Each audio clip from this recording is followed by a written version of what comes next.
Ulysses novel by James Joyce.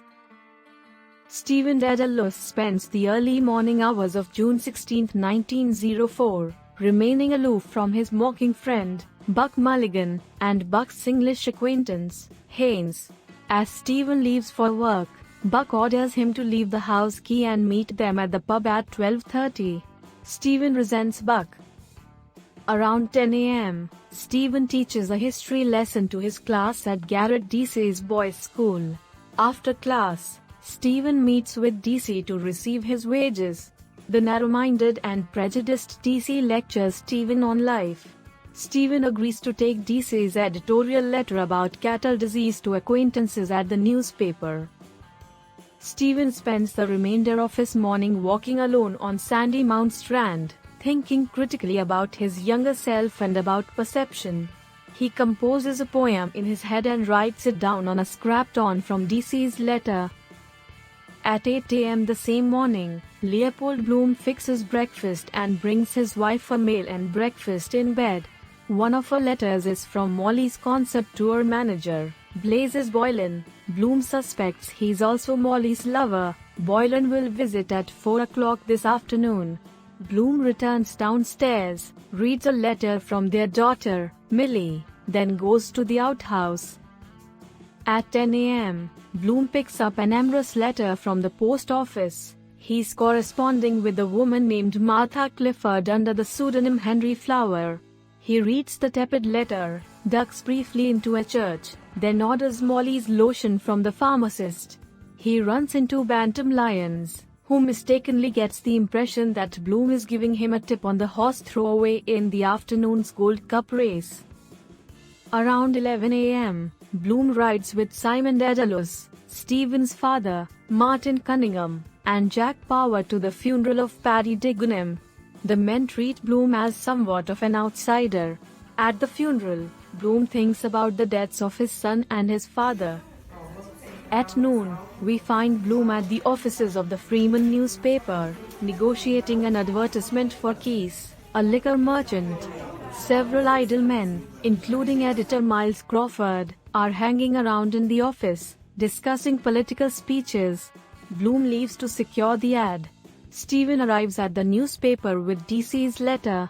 Stephen and the other men leave for the pub just as Bloom is returning. Bloom's ad negotiation is rejected by Crawford on his way out.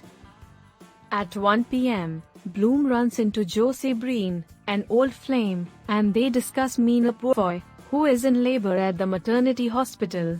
Bloom stops in Burton's restaurant, but he decides to move on to Davy Burns for a light lunch. Bloom reminisces about an intimate afternoon with Molly on Hoth. Bloom leaves and is walking toward the National Library when he spots Boylan on the street and ducks into the National Museum. At 2 p.m., Stephen is informally presenting his Hamlet theory in the National Library to the poet A.E. and the librarians John Eglinton, Best, and Lister. A.E. is dismissive of Stephen's theory and leaves. Buck enters and jokingly scolds Stephen for failing to meet him and Haynes at the pub. On the way out, Buck and Stephen pass Bloom, who has come to obtain a copy of Key's ad. At 4 p.m., Simon Dedalus, Ben Dollar, Lenehan, and Blazes Boylan converge at the Ormond Hotel bar. Bloom notices Boylan's car outside and decides to watch him. Boylan soon leaves for his appointment with Molly, and Bloom sits morosely in the Ormond restaurant. He is briefly mollified by Dedalus's and Dollar singing. Bloom writes back to Martha, then leaves to post the letter. At 5 p.m., Bloom arrives at Barney Kiernan's pub to meet Martin Cunningham about the Dignam family finances, but Cunningham has not yet arrived. The Citizen, a belligerent Irish nationalist, becomes increasingly drunk and begins attacking Bloom's Jewishness.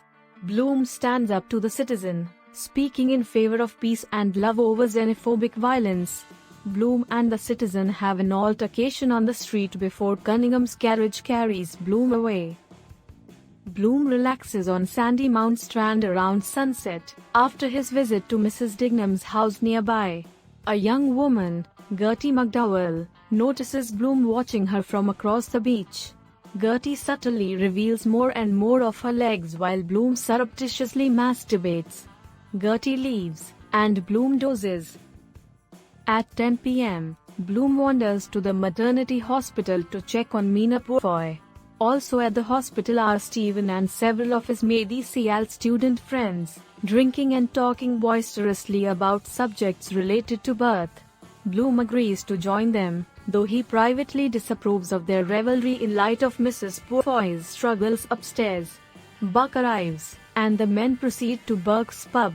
At closing time, Steven convinces his friend Lynch to go to the brothel section of town and Bloom follows, feeling protective. Bloom finally locates Steven and Lynch at Bella Cohen's brothel. Steven is drunk and imagines that he sees the ghost of his mother. Full of rage, he shatters a lamp with his walking stick.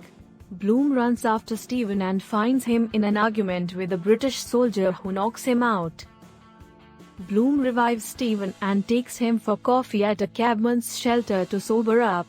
Bloom invites Steven back to his house.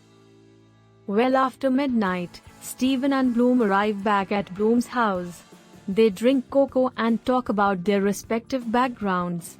Bloom asks Steven to stay the night. Steven politely refuses. Bloom sees him out and comes back in to find evidence of Boylan's visit. Still, Bloom is at peace with the world and he climbs into bed, tells Molly of his day and requests breakfast in bed. After Bloom falls asleep, Molly remains awake, surprised by Bloom's request for breakfast in bed. Her mind wanders to her childhood in Gibraltar, her afternoon of sex with Boylan, her singing career, Steven Dedalus. Her thoughts of Bloom vary wildly over the course of the monologue, but it ends with a reminiscence of their intimate moment at Hoth and a positive affirmation.